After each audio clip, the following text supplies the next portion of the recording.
تین چیزیں اور ہیں اس کے ساتھ بتا دیتے ہیں۔ تو جو بات کرنی ہے وہ تو آپ کے ذہن میں آ گئی کہ اللہ نے کچھ اپنے بندوں میں ایسے پیارے رکھے ہوتے ہیں کہ اگر ان پر کوئی مشکل آتی ہے یا ان پر کوئی اعتراض ہوتا ہے تو اللہ خود اس کے لیے گواہ بن جاتے ہیں، صفائی دے دیتے ہیں قرآن کے ذریعے۔ دیکھیں حضرت یوسف علیہ علیہ السلام اللہ کے نبی ہیں، اور نبی تو اللہ کو سب سے زیادہ پیارے ہوتے ہیں۔ انسانوں میں ساری مخلوق میں اللہ نے انسان کو اپنا پیارا بنایا ہے، ساری مخلوق میں انسان کو اعلیٰ اور افضل مخلوق قرار دیا ہے۔ اس لیے تو کہا لقد خلقنا الانسان فی احسن تقویم، ہم نے انسان کو بہت اچھا بنایا ہے، بہت اچھا۔ اور ایک جگہ فرمایا لقد کرمنا بنی آدم، ہم نے بنی آدم جو ہیں یعنی آدم کی اولاد انسان جو ہیں ان کو ہم نے سب پر کیا دیا؟ عزت دی ہے۔ مخلوق تو اللہ کی اور بھی ہے لیکن سب سے قابل احترام مخلوق جو ہے وہ اللہ کی انسان ہے۔ ان انسانوں میں اللہ رب العزت نے سب سے زیادہ احترام والا، عزت والا ان انسانوں کو بنایا جن کو اللہ رب العزت نے نبوت کے لیے چنا ہے۔ اس میں حضرت آدم علیہ السلام سے لے کر ہمارے نبی جناب محمد مصطفیٰ صلی اللہ علیہ وسلم کی ذات بابرکات تک، آپ کے بعد تو جو کہ کسی نئے نبی نے آنا نہیں ہے، تو اس لیے آپ پر ختم نبوت کا دروازہ آپ پر بند ہے۔ تو یہ جتنے آدم سے لے کر حضور پاک علیہ السلام تک انسانوں کو نبوت ملی، ایمان یہ ہے کہ ان کے بارے میں یہ ایمان ہو کہ اللہ نے سب سے زیادہ مقام عزت ان کو عطا کی ہے۔ اب حضرت یوسف علیہ السلام اللہ کے نبی ہونے تھے، اس سے پہلے کہ ان کے واقعات قرآن کریم نے بیان کیے، جو مشکلات ان پر آئیں اور بھائیوں کی طرف سے ضد اور حسد کی بنا پر ان کو پریشانیاں لاحق ہوئی، اور کرتے کرتے ایک وقت کا حاکم ہے، اچھے عہدے پر یا اچھا وزیر ہے، تو اس کے گھر میں پہنچ جاتے ہیں۔ میں اختصار واقعے کی طرف صرف اشارہ کر کے اس بات کے لیے کہ جو اچھے اللہ کو لگتے ہیں اللہ ان کے لیے آپ صفائیاں بیان کرتا ہے، ان کی سچائیوں کو اللہ بیان کرتے ہیں۔ تو حضرت یوسف علیہ السلام جس عورت کے گھر میں رہ رہے ہیں، ایک قسم کے غلام بن کر، نوکر بن کر خریدے گئے، عزیز مصر میں خریدا اور گھر پہ رکھ لیا۔ کیا تو دیا تھا کہ یہ اس کو ہم بیٹا بنا کر رکھیں گے، لیکن انسان کے ساتھ شیطان ہے۔ وہی عزیز مصر کی بیوی جو ہے وہ حضرت یوسف علیہ السلام کے طرف جو ہے وہ غلط نظر سے دیکھنے لگ گئی، اور اس نے پھر اس کے لیے انتظام کر لیا اور دروازے والے بند کر دیے۔ تو کوشش یہ کی کہ یہ میری طرف مائل ہو جائے، جوان ہے اور گناہ کر لے گا۔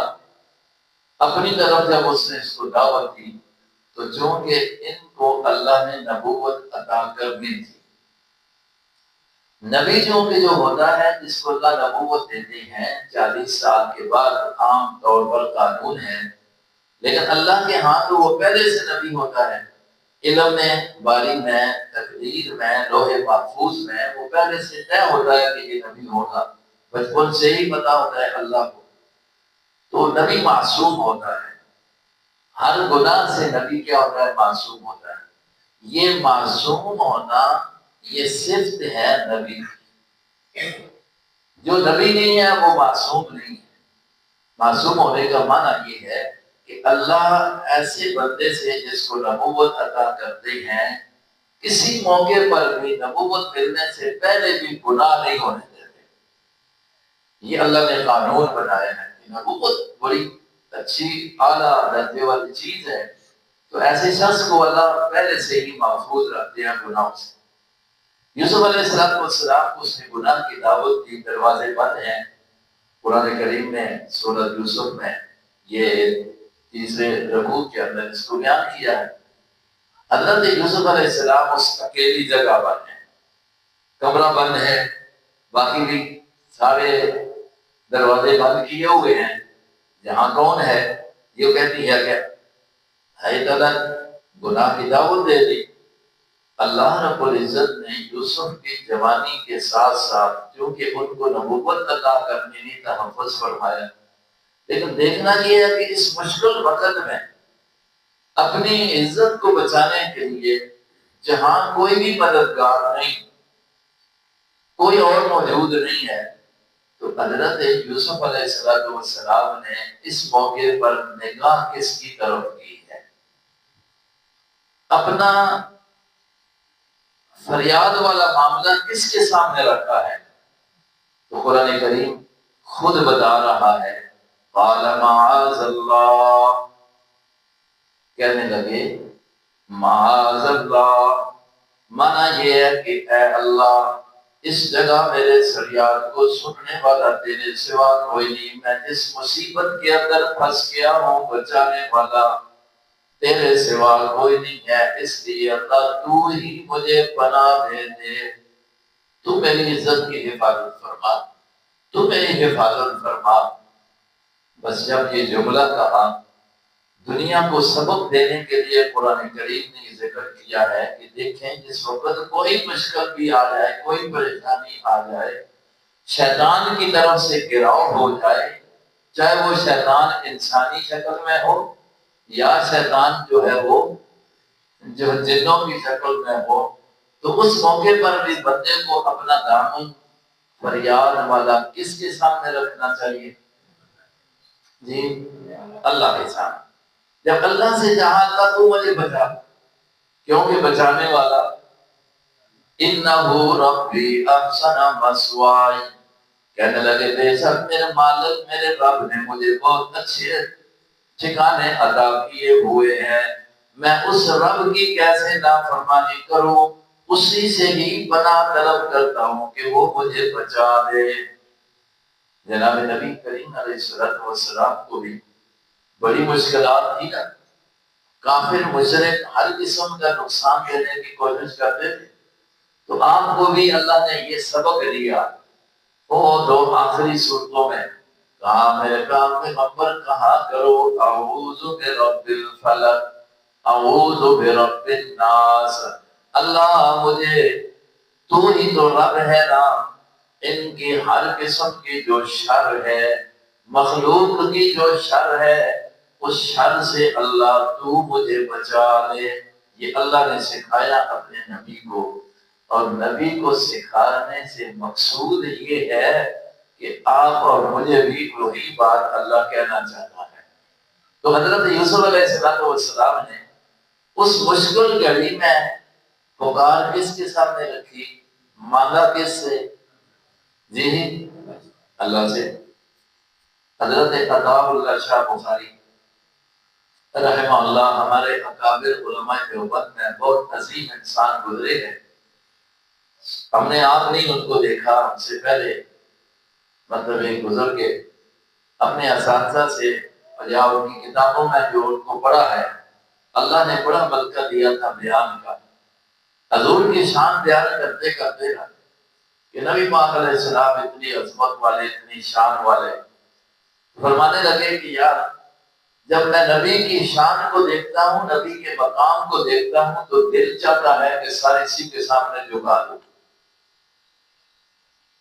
پتہ نہیں جملہ سمجھے، شاید سب کو سمجھانے کا بڑا، جب میں نبی کے مقام کو پڑھتا ہوں، نبی کی شان کو پڑھتا ہوں، دیکھتا ہوں، تو دل چاہتا ہے کہ اسی کے سامنے سجدہ کر دوں، لیکن جب یہ پڑھتا ہوں کہ یہ اتنا عظمت والا بھی کسی اور کے سامنے سجدہ کر رہا ہے، تو پھر میں بھی کہتا ہوں پھر اس کو ہونا چاہیے جس کو یہ محبوب سجدہ کر رہا ہے۔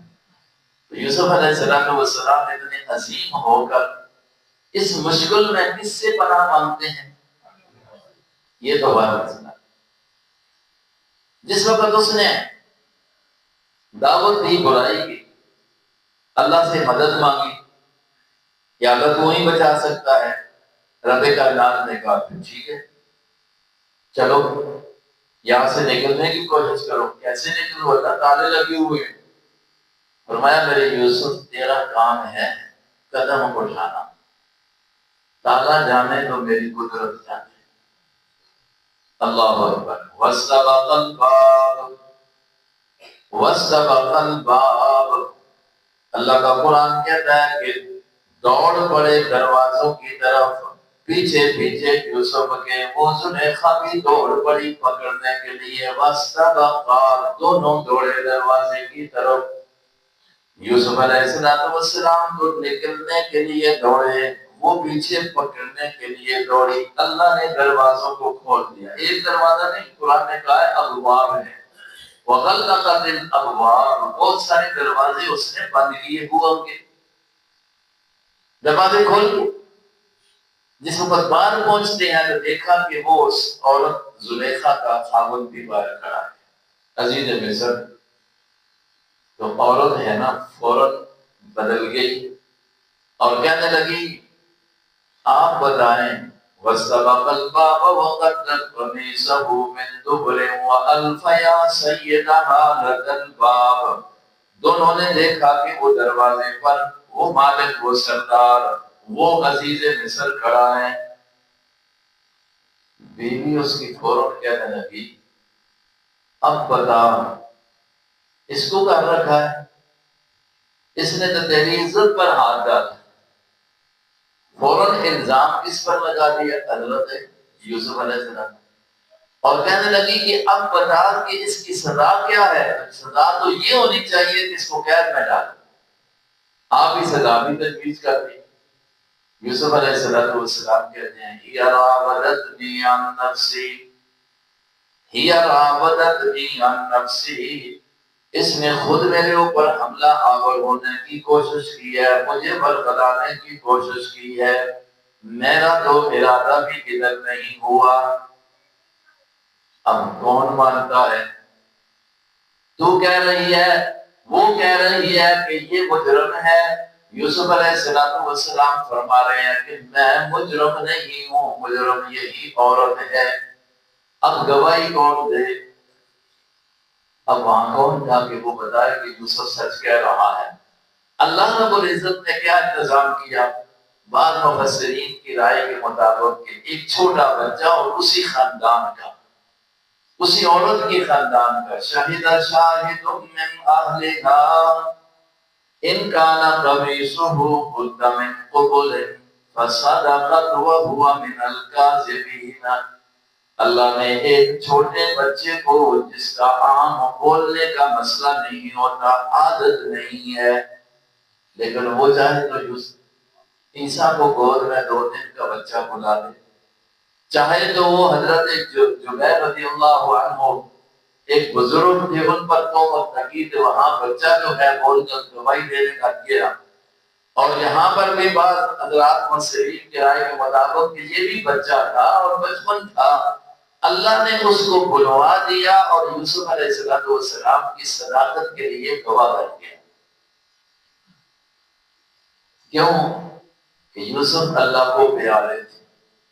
اب نبی کے اوپر اگر الزام آ جائے کہ یہ گناہ کرنے والے ہیں، اب گواہ تو وہاں موجود کوئی نہیں تھا، تو اللہ رب العزت نے نبوت کے لیے چنا ہے، تو کیسے ہو سکتا ہے کہ اللہ کا چناؤ کیا ہو جائے، غلط ہو جائے؟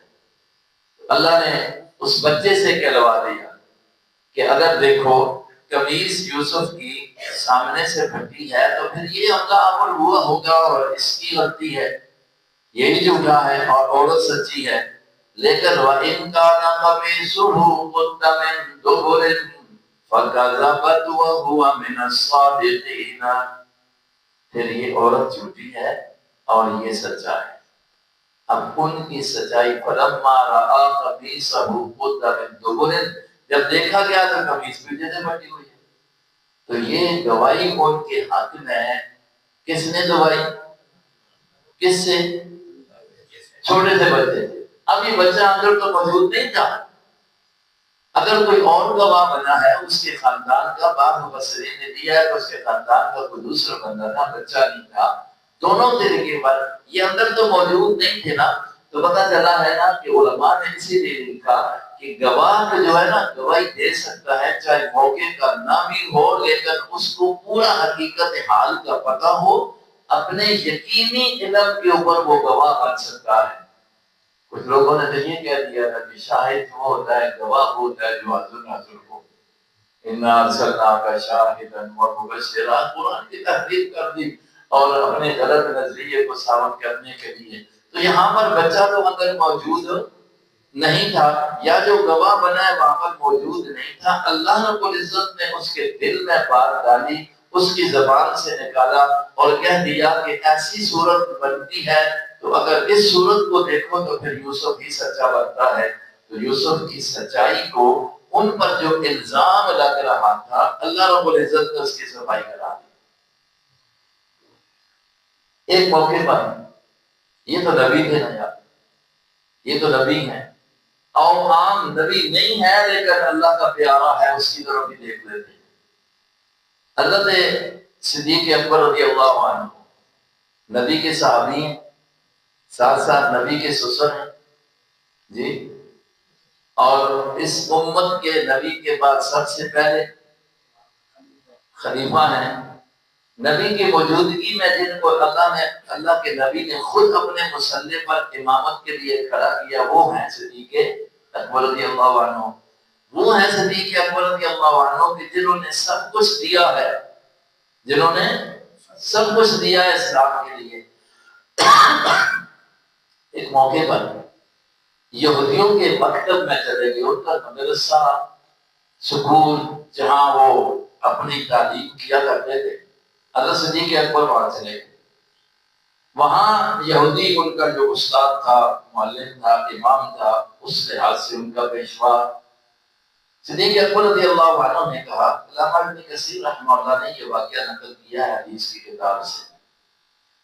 صدیق اکبر رضی اللہ عنہ نے ان کو کہا، یار تم کتاب رکھتے ہو تورات، موسیٰ علیہ السلام کا نام لیتے ہو، تو تمہاری تورات بھی یہ بتاتی ہے کہ اللہ وحدہ لا شریک ہے، اس کا کوئی شریک، کائنات کے اندر ہر ایک کو روزی دینے والا وہ ہے، پالنے والا مالک ہے، بادشاہ ہے، پھر اسی ایک کی عبادت کرو۔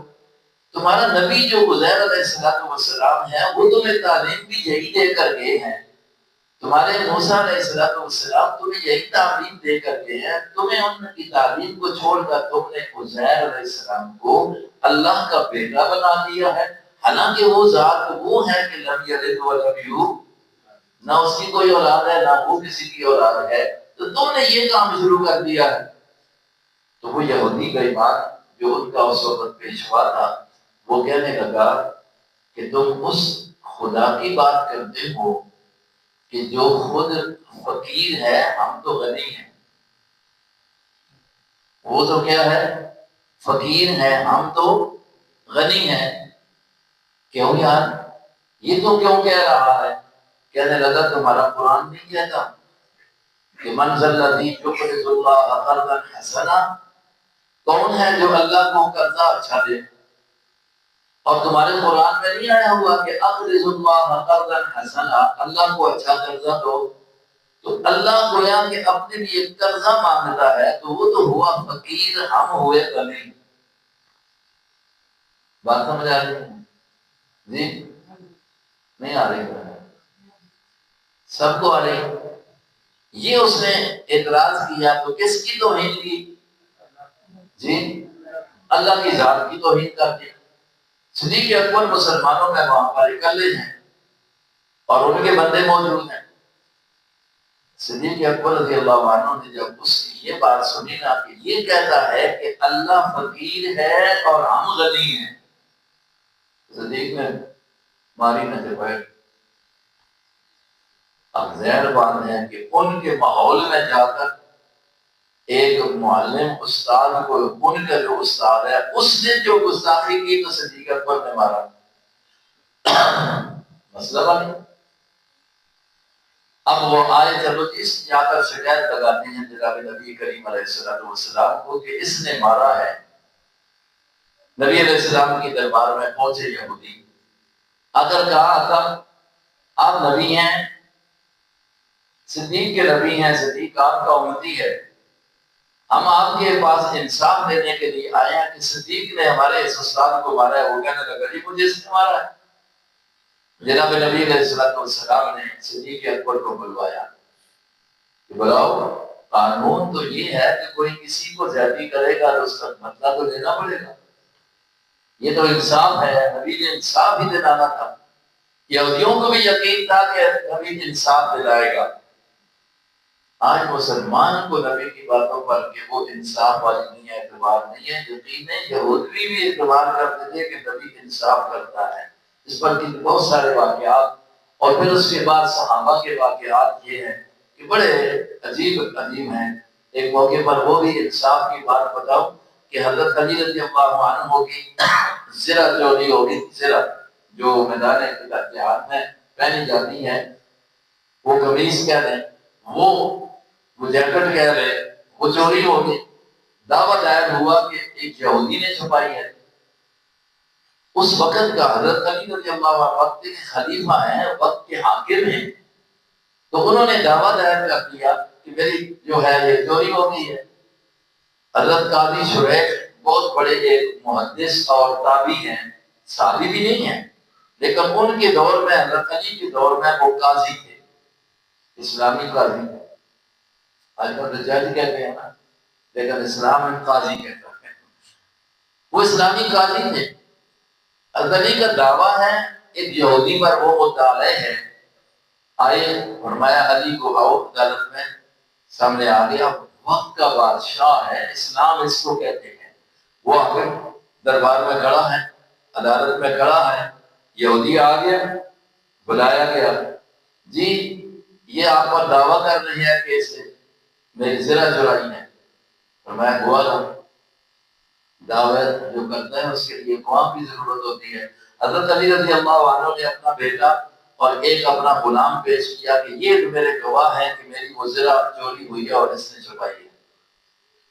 یہودی نے کہا کہ آپ کے مذہب میں، اسلام میں یہ ہے کہ کسی کے حق میں بیٹا گواہ نہیں بن سکتا، باپ کے حق میں بیٹا اور اس کا غلام نوکر گواہ نہیں بن سکتا. قاضی صاحب علی کو کہو کہ میرے خلاف گواہ پیش کرے. قاضی شریح نے کہا کہ علی گواہ لاؤ. کہاں سے لائے گواہ؟ گواہ تو نہیں تھے. جو تھے وہ پیش کر دیے، وہ قبول نہیں ہے.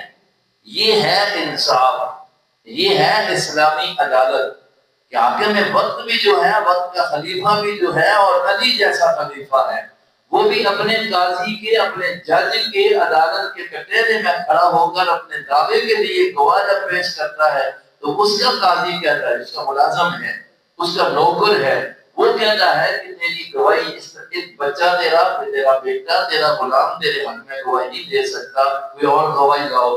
نہیں ہے کوئی گواہ، کیس خارج. یہ انصاف والا مذہب ہے.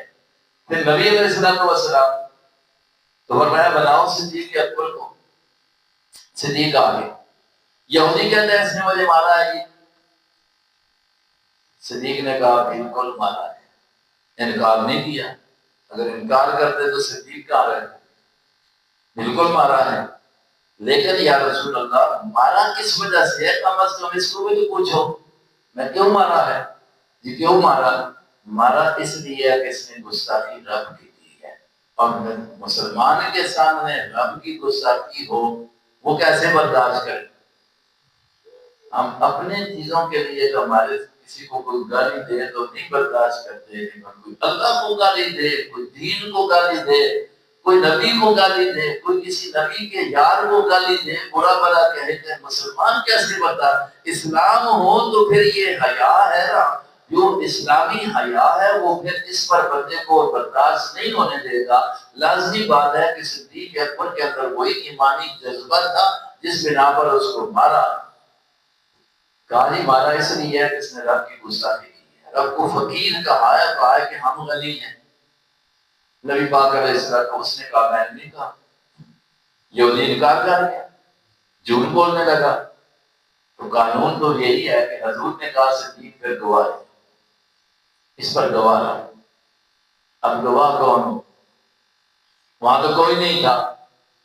اب صدیق کی صداقت کا مسئلہ تھا، نبی کی زبان سے ان کو صدیق کہا گیا ہے، یعنی سچ کہنے والا، سچ کہنے والا، یہ حضور نے کہا تھا، اس لیے مشہور ہو گئے ہیں صدیق اکبر رضی اللہ عنہ۔ یہ ان کی خاص وصف ہے، نبی کی طرف سے یہ لقب ملا۔ حضور نے کہا کہ وہ مطالبہ کرتا ہے کہ میں نے تو نہیں مارا ہے، میں نے اللہ کی گستاخی نہیں کی ہے، ویسے اس نے مجھے مارا ہے، اور گواہ کا مطالبہ کرتے ہیں، آپ گواہ لے ہیں۔ صدیق اکبر رضی اللہ عنہ نے اوپر دیکھا، مالک کون تھا اس وقت؟ جو تھے وہ تو یہودی تھے، اب میری گواہی کون دے گا؟ مسئلہ تو میری صداقت کا ہے، اور مطالبہ مجھ سے گواہوں کا میرے نبی نے کر دیا یہودی کے کہنے کے مطابق۔ مطالبہ تو ٹھیک ہے کہ قانون یہی ہے کہ جب کوئی دعویٰ کرتا ہے تو اس دعوے کو ثابت کرنے کے لیے گواہوں کی ضرورت ہوتی ہے۔ تو میں نے تو یہ کہہ دیا ہے مالک کہ اس نے گستاخی کی ہے اور حقیقت کی ہے، اب میری گواہی کون دے گا؟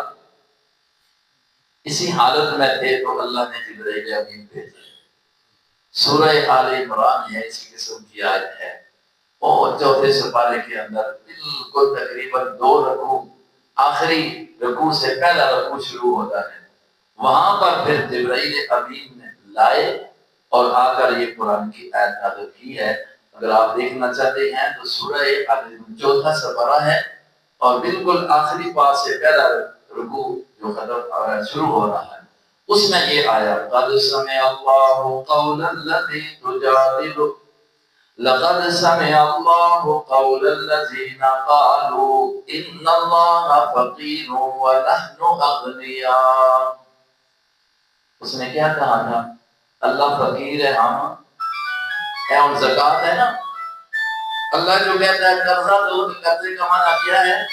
جو زکوٰۃ ہے وہ ادا کرو، مال میں نے دیا ہے صدقہ ادا کرو، اور صحیح جگہ پر، مساجد پر، مدارس پر، غریبوں پر، مسکینوں پر تم اس مال کو خرچ کرو۔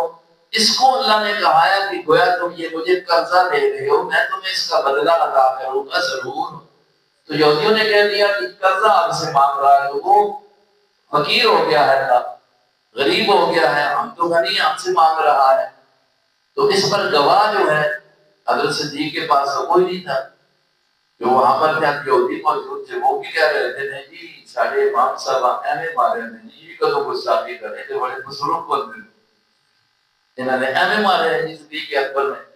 جس وقت یہ بات ہوئی تو اللہ کا قرآن آ گیا، لقد سمع اللہ، یہاں لفظ صرف قد ہے جو ابھی ہے، وہاں پر قد کے اوپر لام بھی ہے، تو مانا کرو 2 قسمیں رب نے اٹھائی، یہاں ایک قسم کا معنی ہے قد سمع اللہ، وہاں پر کیا ہے؟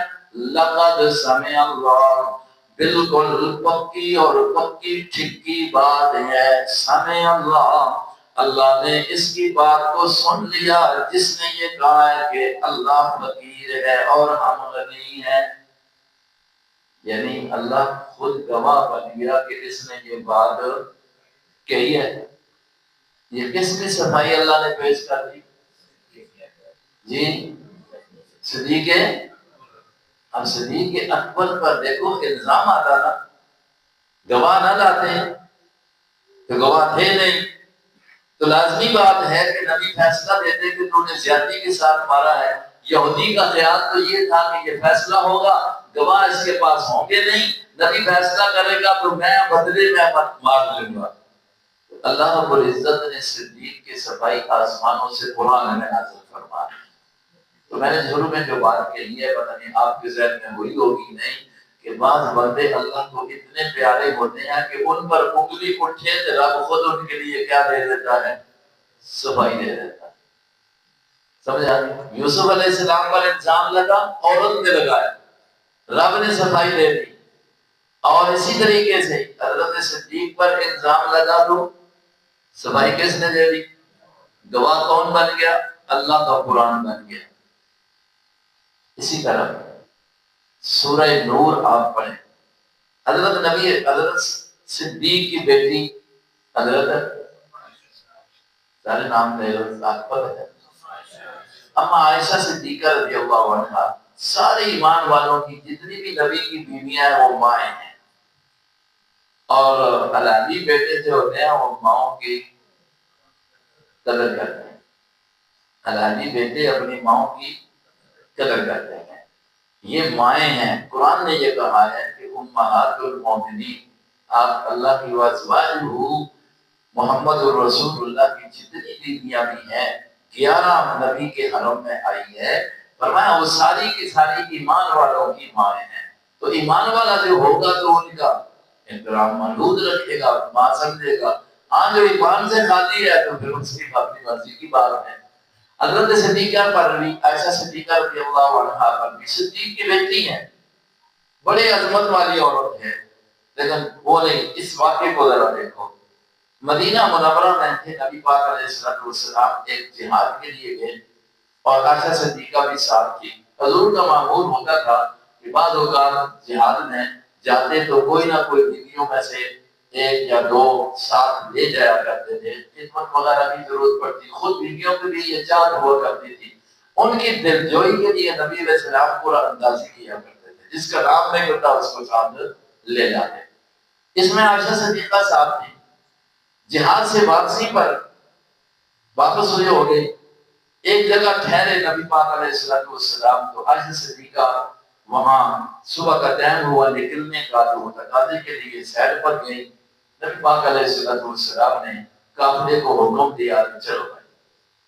اب عائشہ صدیقہ رضی اللہ عنہا تھوڑا سا دور گئی ہوئی تھی، حضور علیہ السلام کو بھی پتہ نہ چلا کہ وہ اونٹ پر سوار ہوئی ہے کہ نہیں ہوئی، اور جو اونٹ کو وہ بوگی جو اوپر رکھنے والے تھے ان کو بھی سمجھ نہ آئی، انہوں نے اٹھا کر رکھ دیا۔ ان کا خیال یہ تھا کہ عائشہ صدیقہ اس بوگی میں اس جو کتابہ بنا ہوا ہے اس کے اندر بیٹھی ہوئی ہے، اٹھا کر رکھ دی، چلے گئے۔ منافقوں کو موقع مل گیا۔ مدینہ کے اندر چونکہ جہاں پر یہودی آباد تھے، وہاں پر ساتھ ساتھ کچھ لوگ ایسے تھے جو سامنے سامنے کرنے کا اظہار کرتے، اندر سے وہ کافر تھے، ان کو منافق کہتے۔ وہ جو کھلے عام کافر تھے وہ مقابل رہے، اور ادھر یہودی تھے اور ادھر تھے، تو یہ سازشی ٹولہ تھا۔ ان کو موقع ملا نبی کو بدنام کرنے کے لیے، تو انہوں نے کیا کیا، حضرت عائشہ صدیقہ پر توبت لگا دی، زنا کی توبت لگا دی۔ ایک مہینہ تک پورے مدینہ کے اندر ایک شور اور پریشانی، صحابہ کرام پریشان، جناب نبی پاک علیہ السلام پریشان۔ عائشہ صدیقہ رضی اللہ عنہا کو بھی تقریباً اس بات کا مہینے کے بعد علم ہوا، پتہ چلا، کسی نے بتا دیا، واقعہ بڑا تفصیلی ہے، تو اس پر وہ آگے بڑی پریشان۔ اب حضور پاک علیہ السلام کچھ معلومات پوچھتے ہیں کسی سے کہ آپ کا کیا خیال ہے کہ اس طرح ہو سکتا ہے عائشہ کے بارے میں؟ سب یہی کہہ رہے ہیں نہیں ہو سکتا۔ اب ظاہر بات ہے کہ عائشہ جو ہے وہ پاک دامن ہے، وہاں ان کے پاس کوئی ایسا گواہ تو نہیں ہے، وہ کہہ رہی ہیں کہ یہ میرے اوپر الزام ہے۔ ایک موقع پر حضور نے کہا دیا، عائشہ بات سنو، بخاری کی حدیث ہے، اگر بتا دیں کوئی اگر مسئلہ ہو گیا تو انسان ہے، ہو جاتا ہے، اگر کوئی ایسی بات ہے تو بتا دیں۔ ہمیں عائشہ کہتی ہیں میں رو رہی تھی، مجھ سے بات نہیں ہوتی تھی، لیکن جب یہ بات کہی تو میں نے کہا نبی علیہ السلام کو، اگر میں اپنی صفائی آپ دوں تو کیا آپ کہاں مانیں؟ میں کیسے اپنی صفائی دوں؟ حقیقت تو یہی ہے کہ الحمدللہ میں بالکل پاک صاف ہوں، لیکن یہ ہے کہ میں اپنی صفائی دوں تو کہتے آپ میری صفائی دیں نا۔ حضور علیہ السلام پریشان ہے، لوگ کہہ رہے ہیں، باتیں ہو رہی ہیں۔ اسی حالت کے اندر اللہ نے ان کی صفائی کے لیے 10 آیتیں نازل فرمائیں۔ سورہ نور کی دوسرا رکوع جو ہے 18ویں سپارے میں، وہ پورا آپ پڑھیں ترجمے کے ساتھ، اس سارے میں یہ اس واقعے کے ذکر ہے اور تفصیل حدیث میں آئی ہے۔ وہ لمبا واقعہ خود امی عائشہ صدیقہ رضی اللہ عنہا بخاری شریف میں، بخاری نے، امام بخاری نے اسی آیت کے تحت تفسیر جو ان کی کتاب اسی میں آئی ہوئی ہے، اس کے اندر اس واقعے کو ذکر کیا، وہ خود بیان کرتی ہیں۔ یقین کریں جب وہ بیان